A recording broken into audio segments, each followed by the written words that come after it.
मियाँ साहब, इससे पहले मैं पुलिस वालों की तरफ जाऊँ, आज तो वकील भी है, सियासतदान भी हैं और पुलिस वाले भी मौजूद हैं इधर।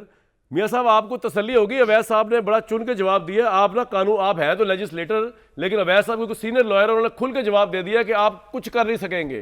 ये जो आप चार्जेस खाविर मानिका के नाम पे तीर चला रहे हो ना, ये तीर वापस आएगा आपकी तरफ मियाँ साहब।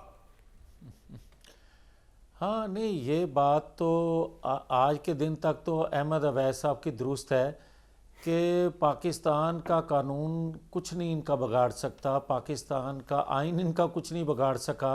जब इन्होंने कासम सूरी को कहा था कि असेंबली तोड़ने की एडवाइस जो है वो प्राइम मिनिस्टर को भेज दें, तो होना तो ये चाहिए था कि उस वक्त आइन तोड़ने वाले को स्कंजे में कसा साहब, मैं आपसे आप ना माजी में चले जाते हैं। मैं बताऊं आज आपको, तक मैं आपको सवाल करता हूं, चलें, जैसे मैंने अवैध साहब से किया, मैं अब तारीख को पलट देता हूं, क्योंकि मेरे तो ना अवैध साहब है ना आप है, हमने तो अवाम का सवाल उठाना है। आज आपके नज़दीक कोर्ट बड़ी क्रेडिबल हो जाएगी, इमरान खान को अगर सजा दे देगी और आपको बाइज्जत बरी कर देगी मियाँ साहब को। कल अगर यही कोर्ट जो है दिन दोबारा फिर जाए, अल्लाह ताला ने भी कहा ना मैं दिनों को बीच में फेरता रहता हूँ, दोबारा हो जाए और मियाँ साहब के खिलाफ कोर्ट हो जाए और इमरान खान के हक में हो जाए, तब भी आप कोर्ट की उतनी इज्जत करेंगे जितनी आज शायद कर रहे होंगे मियाँ जावेद लतीफ़ साहब। कामरान बड़ी माजरत से दोनों का मुआवजना करना इस तरह मुनासिब नहीं है, बड़ी माजरत से। उसकी वजह ये है कि आप मुझे ये बताएं, साइफर मैंने लहराया था, उसकी वजह मुझे ये बताएं कि 190 मिलियन पाउंड मैंने खाया है। मियाँ साहब, आप मुझे ये बताएं। मैं आपको अर्ज करूं एक बात, मैं केसेस की डिटेल्स में नहीं जा रहा, मैं एक इतनी बड़ी ब्रॉडर पिक्चर में बात कर रहा हूं। आप चले गए निटी ग्रिटी के ऊपर, मैं इस पे नहीं जा रहा कि नवाज शरीफ साहब पे करप्शन का केस ज्यादा लीथल है या इमरान खान पे गद्दारी का केस ज्यादा लीथल है, मैं बात ही कुछ और कर रहा था। जी बताएं, जल्दी बता दें सर। यार मुझे बताएं। अगर आप मुझे इजाजत नहीं देंगे बात करने की तो मैं खामोश हो जाता हूं। सर बताएं, मैं मेरी बात मुकम्मल सर सुन रहा हूं। जी बताएं, अगर मुझे आप टाइम सर बताएं। मैं आपसे ये अर्ज कर रहा था कि भाई मेरे एक केसेस ये हैं और दूसरा केस है नवाज शरीफ का बेटे से तनख्वाह ना लेने पे, जिस पे उनको ताहियात नाहल किया गया।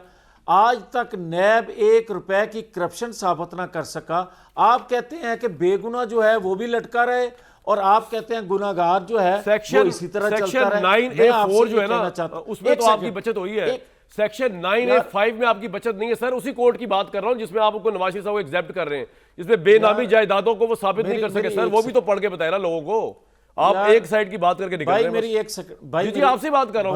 भाई मेरे ये आ रहा है, ऊपर चल रहा है। इंतहाई मेरे मोहतरम भाई। जी सर बड़े खूबसूरत भाई। जी मेरी जान मियाँ साहब, हुक्म करें आप। मैं आपसे ये गुजारिश कर रहा हूं कि क्या जस्टिस शौकत सदीकी उन्होंने नवाज शरीफ को सजा देने से पहले हाजिर सर्विस होते हुए क्या कहा था? ठीक है, कौन से जर्नल मेरे पास आए और उन्होंने क्या कहा?